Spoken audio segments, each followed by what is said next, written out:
मैं doctor R के पुरोहित, आपका स्वागत है। आज चलें इंग्लैंड की ओर।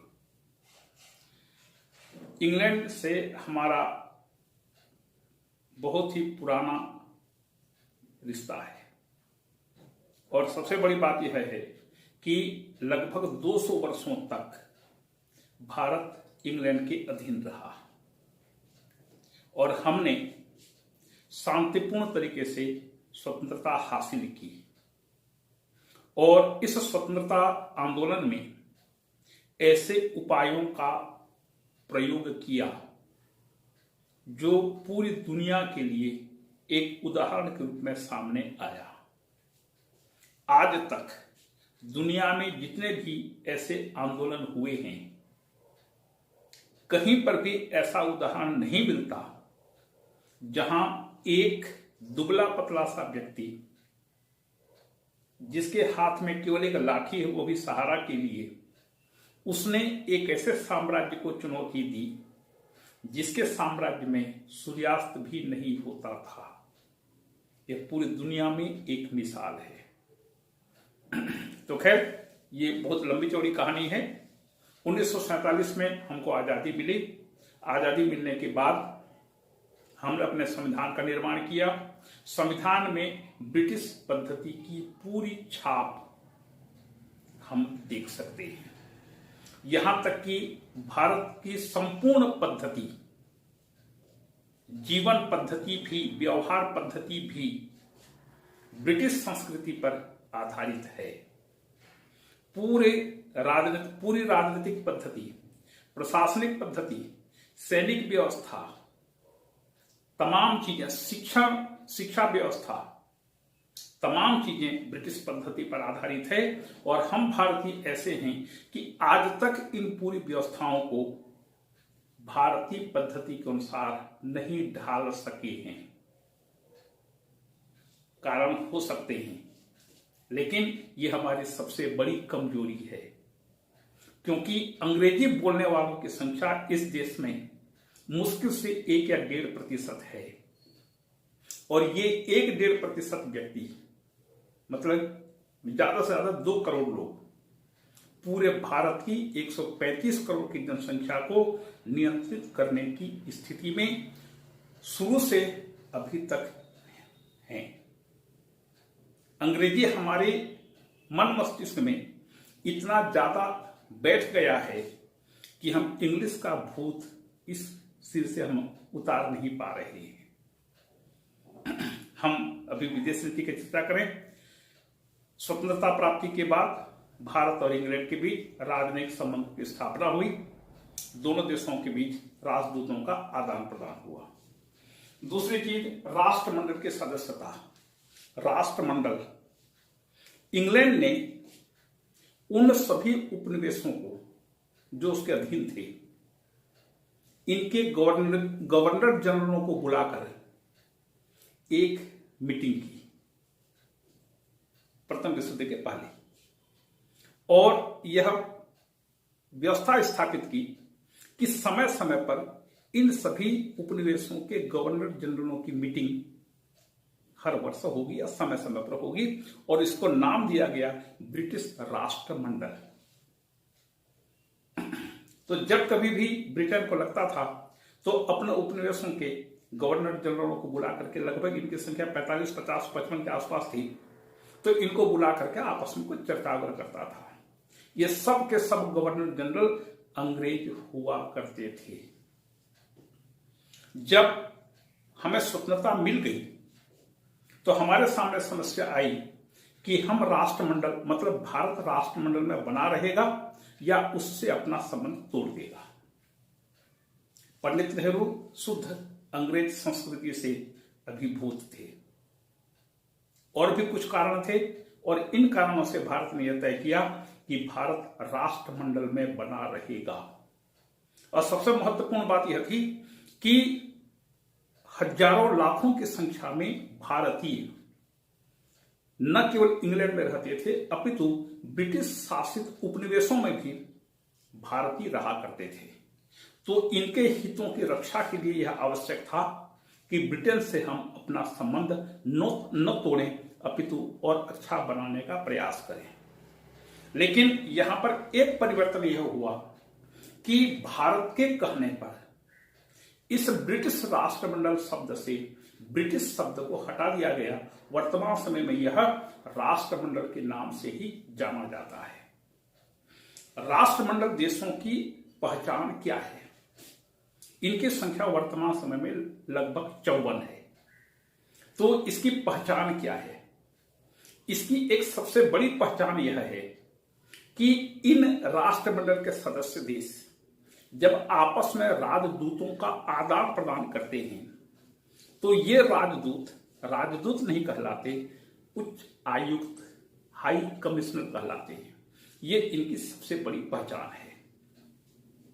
और बाकी सब चीजें सामान्य सी हैं। फिर ये जो अभी भी दुनिया में कुछ ऐसे देश हैं जिनका स्टेटस डोमिनियन है, औपनिवेशिक स्वराज्य अभी भी कुछ राष्ट्रों को प्राप्त है। इन औपनिवेशिक स्वराज्य प्राप्त करने वाले देश ऐसे हैं जहां पर गवर्नर जनरल की नियुक्ति ब्रिटिश सम्राट अपने हस्ताक्षर और मुहर से करता है। और ये देश, इस देश की जनता ब्रिटिश सम्राट की प्रजा मानी जाती है। जैसे कनाडा, ऑस्ट्रेलिया, न्यूजीलैंड वगैरह ऐसे कुछ देश हैं। यहां पर राष्ट्रपति का पद नहीं होता, गवर्नर जनरल का पद होता है। इस गवर्नर जनरल की नियुक्ति उस देश की सरकार की अनुशंसा पर ब्रिटिश सम्राट अपना हस्ताक्षर और सील से करता है। और यहां की जनता ब्रिटिश प्रजा मानी जाती है। तो ये कुछ व्यवस्थाएं हैं। जबकि भारत ने पूर्ण आजादी प्राप्त किया, परिणाम स्वरूप भारत में राष्ट्रपति का पद होता है, गवर्नर जनरल का पद नहीं होता।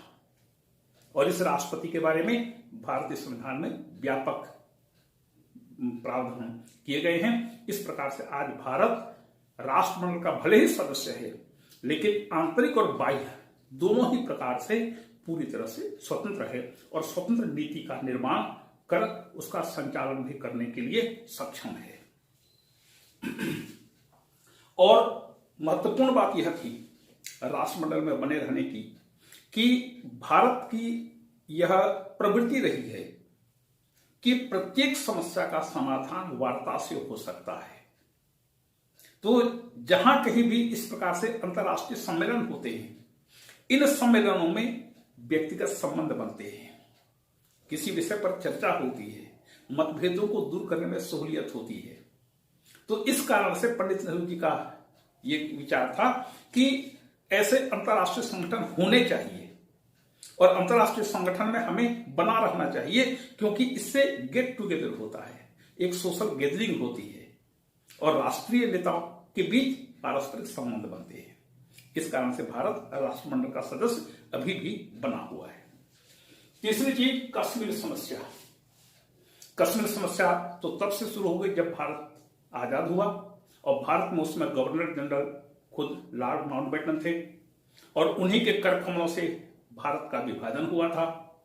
तो इंग्लैंड अच्छी तरह से समझता था कि भारत पाकिस्तान के बीच संबंध कैसे होने चाहिए, किस प्रकार के हैं और इन संबंधों का चाहे निगेटिव हो चाहे पॉजिटिव हो, इसके पीछे पृष्ठभूमि क्या है। कश्मीर समस्या के बारे में भी इंग्लैंड को पूरी तरह से जानकारी थी। वह शुरुआती दौर में तटस्थ रहा, लेकिन आगे चल करके जब पाकिस्तान पश्चिमी गुट में सम्मिलित हो गया तो इंग्लैंड ने पाकिस्तान का समर्थन करना, पाकिस्तान का पक्ष लेना शुरू किया। इसके बाद श्वेत समस्या आई 1956 में। इस श्वेत संकट के समय पंडित नेहरू ने ब्रिटेन और फ्रांस के विरुद्ध विश्व जनमत को जागृत किया। परिणाम स्वरूप इंग्लैंड बहुत ज्यादा नाराज हो गया। स्वाभाविक है, भारत साम्राज्यवाद के विरुद्ध आंदोलनरत रहा है और इंग्लैंड फ्रांस ने अपने साम्राज्यवादी मंसूबे को बनाए रखने के लिए श्वेत नहर पर आक्रमण किया था। तो स्वाभाविक है, इंग्लैंड का नाराज होना भी स्वाभाविक था और भारत का यह कदम भी आवश्यक था। फिर दक्षिण अफ्रीका। दक्षिण अफ्रीका रंग भेद का सबसे बड़ा गढ़ था। 15% गोरे लोग, 85% काले लोगों पर निरंतर अत्याचार कर रहे थे, शासन कर रहे थे। इन 15% गोरे लोगों के पास दक्षिण अफ्रीका की कुल संपत्ति का लगभग 85% था और 85% काले लोगों के पास कुल संपत्ति का केवल 15% था। ये गोरे लोग निरंतर रंग भेद के आधार पर इन काले लोगों पर अफ्रीका के, दक्षिण अफ्रीका के मूल निवासों पर सदियों से अत्याचार कर रहे थे और 1956, 50, 60, 70, 80, 90 तक यह प्रवृत्ति बनी रही। तो जब कभी भी भारत को मौका मिला, भारत ने दक्षिण अफ्रीका की रंग भेद की नीति का घोर विरोध किया, कटु आलोचना की और भारत के कहने पर दक्षिण अफ्रीका को राष्ट्रमंडल में सम्मिलित नहीं किया गया। आगे चल करके दक्षिण अफ्रीका ने इंग्लैंड से स्वतंत्रता की घोषणा कर दी। निश्चित रूप से यह इंग्लैंड के आशीर्वाद से ऐसा हुआ था। जब दक्षिण अफ्रीका की बहुत ज्यादा आलोचना होने लगी और दक्षिण अफ्रीका के माध्यम से इंग्लैंड जब आलोचना के दायरे में आने लगा, तब इंग्लैंड के कहने पर दक्षिण अफ्रीका ने अपनी स्वतंत्रता की घोषणा कर दी। लेकिन रंग भेद की नीति यथावत बनी रही। फिर चीन युद्ध 1962 में चीन युद्ध हुआ। शुरुआती दौर में इंग्लैंड अमेरिका के समान चुपचाप रहा। जब क्यूबा के संकट का समाधान हो गया, तब इंग्लैंड ने भारत को सैन्य सामग्री की आपूर्ति की। ये बात कही जा सकती है कि इंग्लैंड भारत का मित्र था इसलिए उसने सैनिक सहायता प्रदान की, या भारत एक साम्यवादी देश के विरुद्ध लड़ रहा था इसलिए इंग्लैंड ने सहायता प्रदान किया। ये प्रश्न चिन्ह हो सकता है। लेकिन जो भी हो कारण, इंग्लैंड से हमको सैनिक सामग्री की आपूर्ति इस युद्ध में हुई। इसके बाद भारत पाक युद्ध हुआ। इसके पहले कच्छ रण की समस्या आई। कच्छ रण की समस्या में इंग्लैंड के तत्कालीन प्रधानमंत्री हैराल्ड विल्सन ने मध्यस्थता की और दोनों के बीच युद्ध विराम करवाया। तो हैराल्ड विल्सन ने मध्यस्थता का काम किया था। इसके बाद भारत पाक युद्ध हुआ 1965 में। इस युद्ध में इंग्लैंड ने दोनों देशों को समान स्तर पर रखा, जो कि भारत के हितों के विपरीत था। इसके बाद भारत पाकिस्तान युद्ध हुआ 1971 में। इस 1971 के युद्ध में भी इंग्लैंड का रवैया पूरी तरह से भारत के खिलाफ था। यद्यपि वह अमेरिका या चीन की भांति भारत को युद्ध की धमकी नहीं दिया, लेकिन फिर भी इंग्लैंड अमेरिका का समर्थक था और इसलिए इंग्लैंड ने अमेरिका का साथ दिया, अमेरिका का समर्थन किया। भारत के विरुद्ध उसने वोट डाला। इसके बाद पाकिस्तान को शस्त्रों की आपूर्ति शुरू हुई रोनाल्ड रीगन के जमाने से 1981 में। इस शस्त्र आपूर्ति को लेकर के भारत और अमेरिका के बीच कुछ तनातनी बढ़ी। इस तनातनी को देखते हुए इंग्लैंड ने भी भारत के विरुद्ध अच्छी बातें नहीं कही। 1983 में मार्गरेट थैचर भारत की यात्रा पर आई थी। तो उस यात्रा के दरमियान पत्रकारों ने पूछा कि पाकिस्तान को शस्त्र पूर्ति के बारे में आप क्या सोचती हैं? तो मार्गरेट थैचर ने कहा कि प्रत्येक देश को अपनी सुरक्षा करने का पूरा अधिकार है। मतलब पाकिस्तान को की जाने वाली शस्त्र पूर्ति बहुत ही सही है, इसमें कोई गलत नहीं है। जबकि भारत का विचार था कि पाकिस्तान को जो शस्त्र पूर्ति की जा रही है, F-16 विमान, हार्पून और क्रूजर मिसाइल्स, ये जो दिए जा रहे हैं पाकिस्तान को, इसका उपयोग वह साम्यवाद के विरुद्ध नहीं करेगा, अपितु भारत के विरुद्ध करेगा।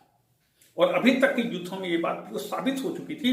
लेकिन भारत की परवाह उन बनिया लोगों को कैसे हो सकती है जो अपना सामान बेचने पर तुले हुए हों। उस सामान से चाहे किसी का भला हो चाहे बुरा हो, उनको अपना सामान बेचने से मतलब है। इसके बाद फॉकलैंड का विवाद आया 1982 में। फॉकलैंड अर्जेंटीना से लगभग 800 मील दूर था और इंग्लैंड से 8000 मील दूर है।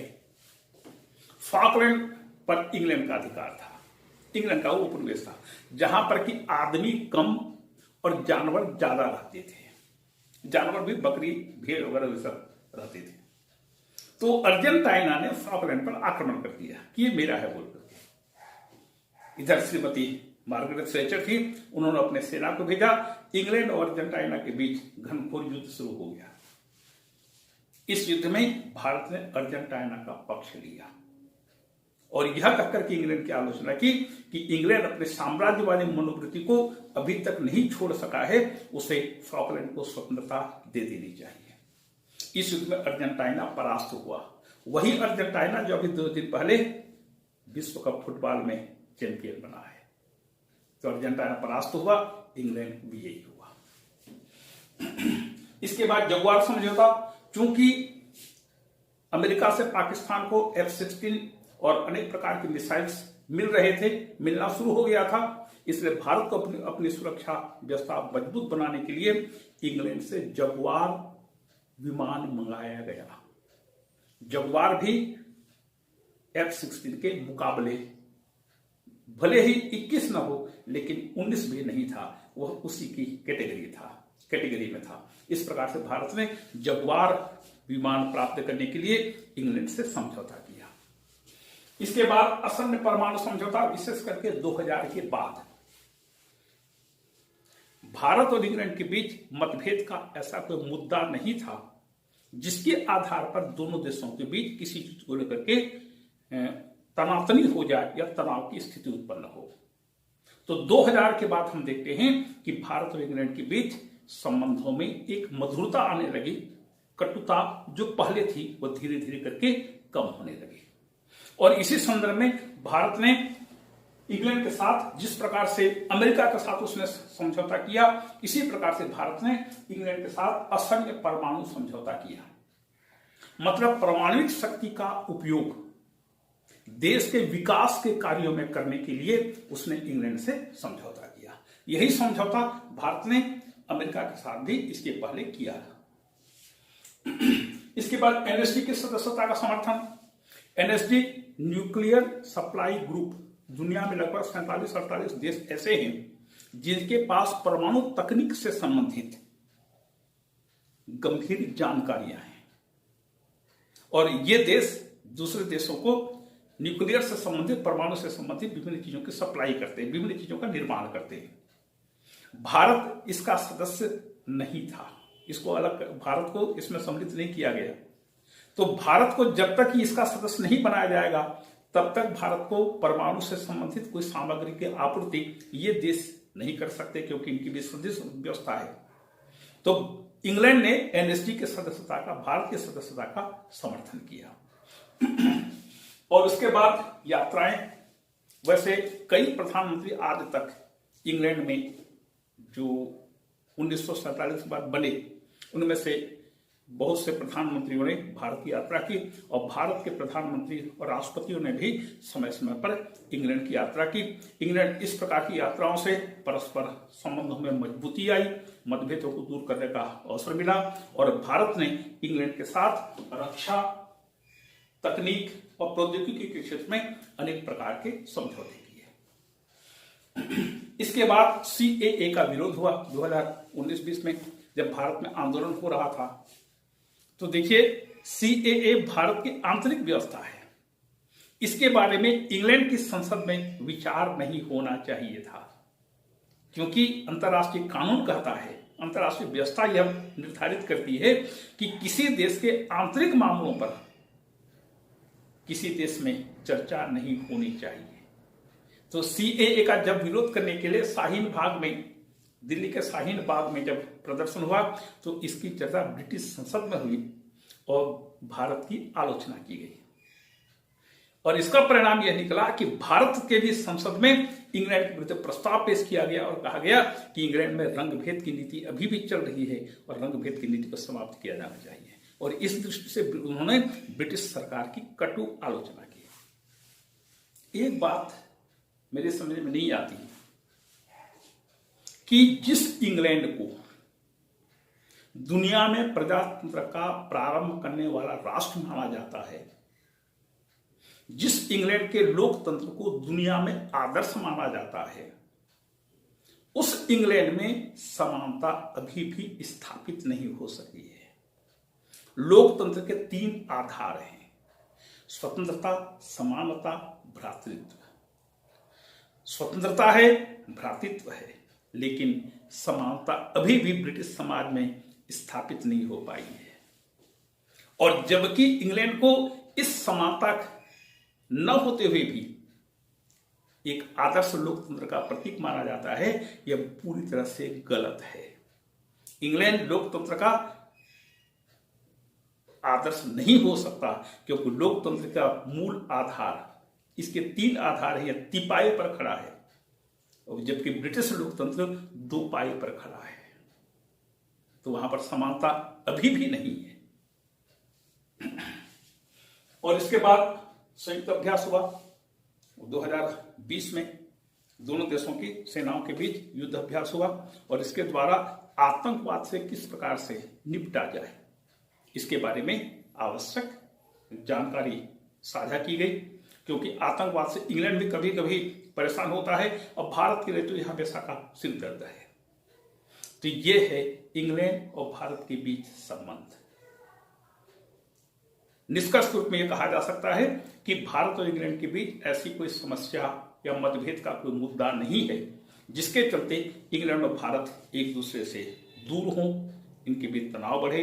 जो भी था शुरुआती दौर में था, अभी दोनों देशों के बीच अच्छे संबंध हैं।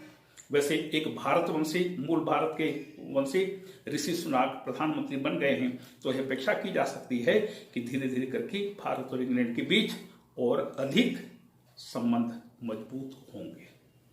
इसी के साथ हमारी इंग्लैंड की यात्रा समाप्त हुई। अगली यात्रा हमारी फ्रांस की बची है। आपको धन्यवाद।